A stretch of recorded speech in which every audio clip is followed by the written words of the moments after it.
What up, my fellow Knicks fans? This is your guy Marcellus Ease, and don't panic quite yet.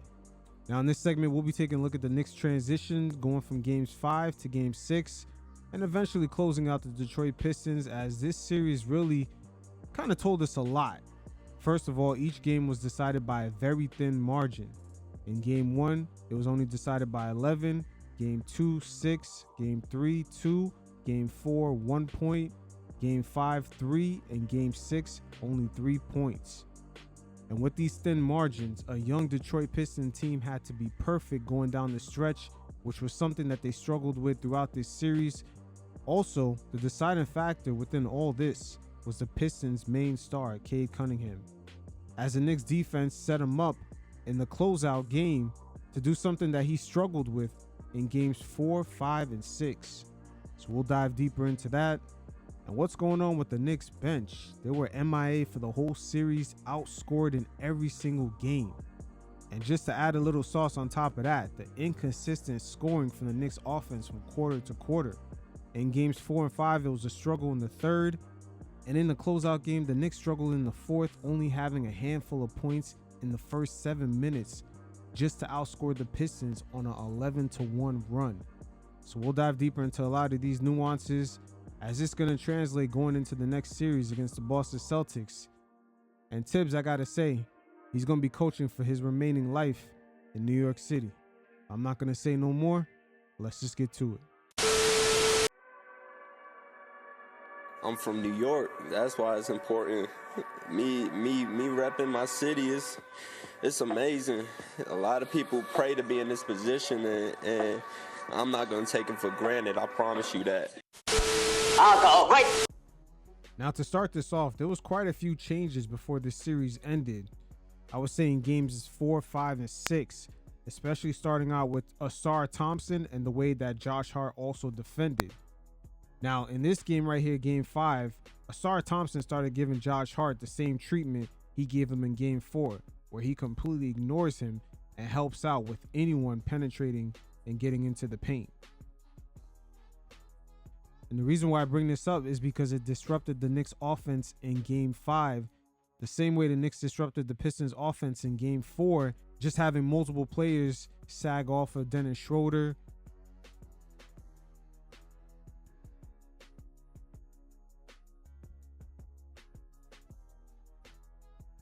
Tobias Harris, and Ausar Thompson.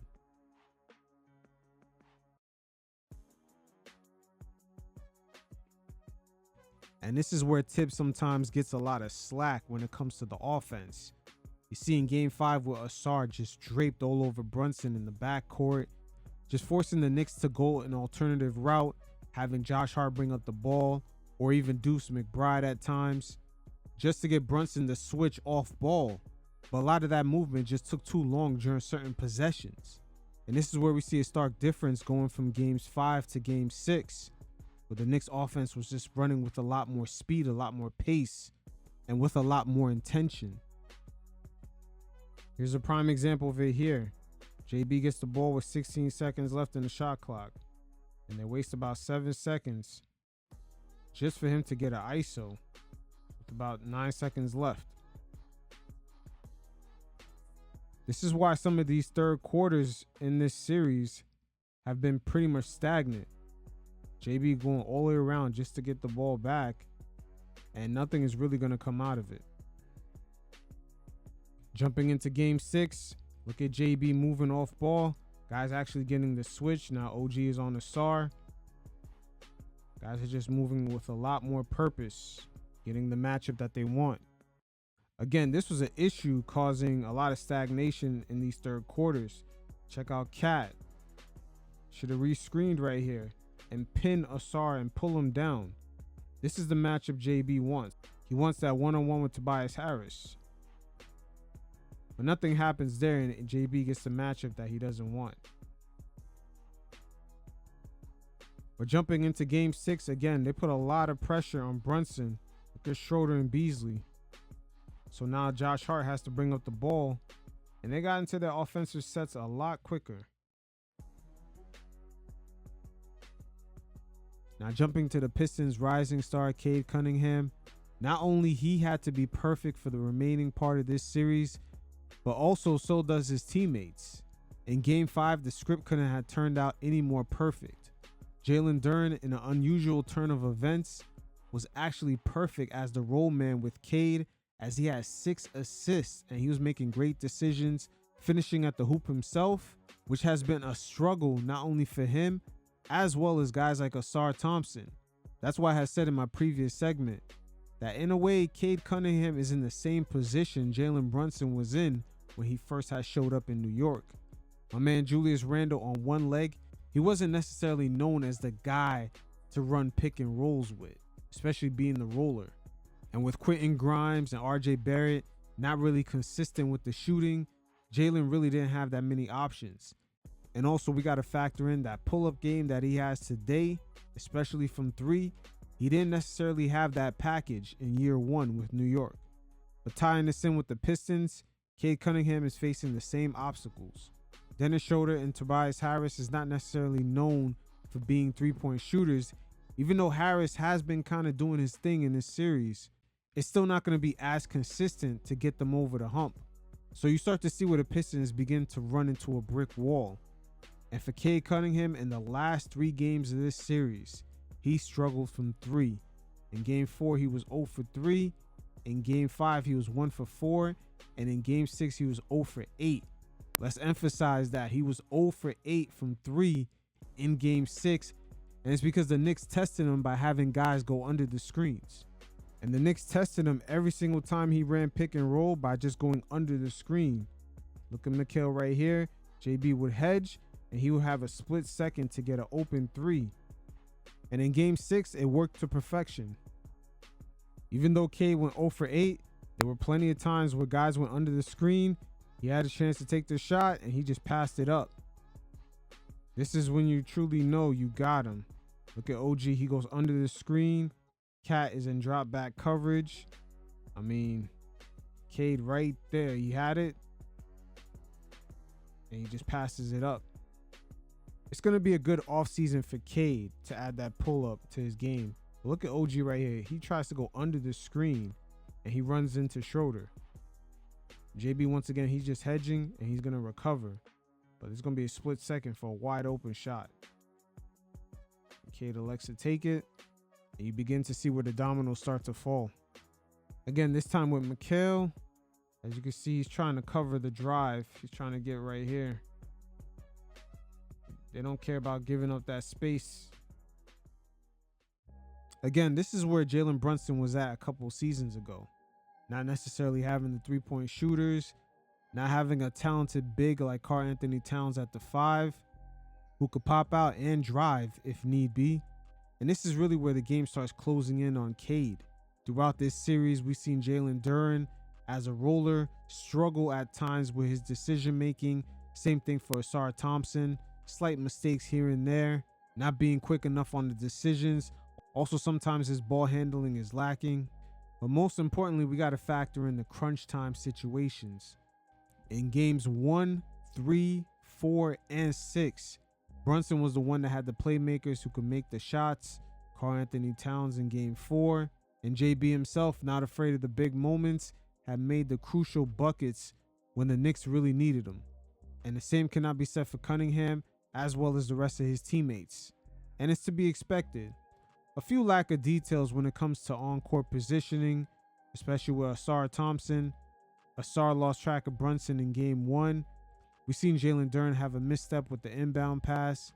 And Cunningham, outside of the shooting, just a few mishaps going 1v1 with OG Anunoby instead of seeking the better matchup. And this is where Brunson really had him beat, just really locking in the closing moments. Okay, so now we head down to the 4th quarter. Things are going down the stretch. And some of the concepts we spoke about are going to tie in right here. As Cade, he's fighting with OG. OG is going to try to go under Cat. Because at this point, Cade is cold from 3. But Cat is going to slowly bail Cade out by not sticking with Duren. Cade was never going to shoot this. So he makes a proper read. And now the Pistons up 2. And it's going to be very important for Karl-Anthony Towns going into the next series to pay attention to the key details like this. Because had he played more drop back and stuck with Duren, he would have at least put the pressure on Cade to take another 3-point shot. And that's going to be important going into the Celtics series, because a player like Jrue Holiday could be cold from the field, and Cat's going to have to be very detailed on knowing which players are hot, because they have all 5 of their starters, including a couple of rotational players off the bench like Pritchard and Sam Hauser, who could come in and affect the game by making their 3-point shots and making the proper decisions and reads on the floor. And speaking of the Celtics series, just a quick side note right here. As Josh Hart and Jalen Brunson have to double Tobias Harris, they're down 5 with about 2:45 left. Look at Tim Hardaway Jr. on the weak side. He's wide open. This exact defensive possession right here is something that they're going to have to apply to going up against the Boston Celtics, as Karl-Anthony Towns is now going to pick up on Hardaway Jr. and Brunson is now going to serve as the low man. This kind of peel switching right here is exactly what they need going up against the Boston Celtics, because you don't want to leave their weak side shooters enough ample time to make the shots. This could be Al Horford, this could be Derek White, or even Jrue Holiday, or even Jason Tatum to a degree. But this bucket right here was the last shot that the Pistons made, being up 7 with 2 minutes and 37 seconds left to go. It kind of shows you in crunch time how this team was completely lacking and just was not able to get another point after being up 7 in a crucial elimination game. Now the Pistons up 5, they're trying to protect the lead. Pay attention to Mikal Bridges in this possession right here, as he's going to go completely under Brunson. See, they're daring Cade to just pull up. And just like Jalen Brunson year 1 in New York, he's going to have to work on that. Brunson kind of gives that bullshit hedge, because Brunson all game long, they're really just daring him to shoot this. See, right here, he has that pocket to shoot it, but he's not going to pull up. And look at Mikal once again, completely going under the screen. They do not respect Cade at all. Once again, in the last 3 games, he has struggled from 3. In game 4, he was 0 for 3. Game 5, he was 1 for 4. In game 6 right here, he's 0 for 8. And Cade elects to take the more difficult shot, as he doesn't convert. Cade, just like throughout the whole game, Knicks smell blood in the water. Check out OG going under the screen. Multiple times he's left wide open. He passes up to 3. OG once again going under the screen. And Cade just completely showing that he's not willing to take that shot. So we're starting to see why the Knicks went on that 11-1 run just to end the game, because now the walls are closing in. Guys are starting to mess up, like Jalen Duren and Asar Thompson with their turnovers. Cade doesn't have the 3-point shot, while the Knicks give him the space to take it. And at the same time, he's not even knocking down the floaters. You know, things for the Pistons all series long have really come down to being able to close out some of these games. And this issue has been one of the reasons why they weren't able to pick up a victory at home throughout the whole series. Here's a prime example of the game just closing in on the Pistons. Just like in game 1, they struggled to inbound the ball. They're only up 2, and it gets a turnover right here, as Cat is able to draw the foul and get to the line. This is really deja vu from game 1, as the Pistons just not being able to inbound the ball. And it's one of the reasons why the Knicks bench, regardless of them just not even being able to put up points, regardless of our field goal shooting or even scoring droughts, we were still in these games. And you begin to see why with all the mistakes the Pistons make going down the stretch. Even the last inbound of the series was not even handled correctly, as Beasley, self-proclaimed best 3-point shooter, turns that over. Even their inbound in game 3, with 25 seconds left, all they had to do is just properly inbound the ball, and they almost lost it. I mean, just going through the Rolodex, even in game 3, when the refs gave them another opportunity to actually inbound the ball and get a shot off in the direction of the hoop, they still messed up the inbound. So a lot of young mistakes by this team, and this is not something that's going to translate going up against a more experienced Boston Celtics. And one final thing with Cade, just not having the 3-point shot at the moment, and the Knicks just having so many bodies to put on them. Look at Mitch right here. OG is going to go over the top. And now Cade has OG right behind him. He has to go through Mitch. I mean, he has lack of shooters. Look at Asar Thompson, Tobias Harris. These guys are not consistent enough from three. This is the exact scenario Brunson was in year one going up against the Miami Heat in the playoffs. And he had to deal with Bam Adebayo. He had RJ Barrett, Quickly, Quentin Grimes. These guys at the moment weren't able to knock down three-point shots consistently, so he had to kind of make everything happen on his own. And his pull-up game was not as strong as it is today. So you're seeing the parallels of Cade kind of facing similar obstacles in his journey. And for JB, he's come a long way, because make no mistake about it, teams, they used to crowd up the paint the same way. But now the Knicks have OG, they have Anthony Towns. Brunson can more utilize the spacing that they create. Same thing for Mikal Bridges. They have threats on the ball. Even Josh Hart, he puts pressure on the rim with his finishing ability. So long gone are the days of those, I would say, 2021, 2023 Knicks. And right there, he's able to utilize that spacing and still be able to go one-on-one, even though that play was completely messed up, and take it to the cup. That right there is a luxury that Cade at the moment does not have. And it's beautiful to see everything come full circle. His mid-range game, his pull-up game from three. It's just him utilizing all the space that he's been given on the court. And this series is beginning to serve as a litmus test for Tom Thibodeau, as the Knicks kind of went through way too many stretches of just not being able to score. Guys look really stagnant. They're not utilizing Karl-Anthony Towns, which that is the Knicks' high prize offensive player. I mean, he's the best shooting center in the league. And just not to have him involved for a whole game, it doesn't make any sense. But we'll see. Going into round two against the Boston Celtics, a lot of things are going to have to get cleaned up. And oh man, this is going to be a tough series, because all season long, the Knicks have struggled against the top teams. And it makes you wonder how patient Leon Rose is going to be when, even though the roster is not fully complete, they have not seen any light of day when it comes to those top teams. Just no victories at all. It's not a good look. And it also serves in a way sort of like a glass ceiling for the Knicks. So they may have to pivot off of Thibs. But we'll find out. It is what it is. Until next time, you fellas, stay safe. Peace.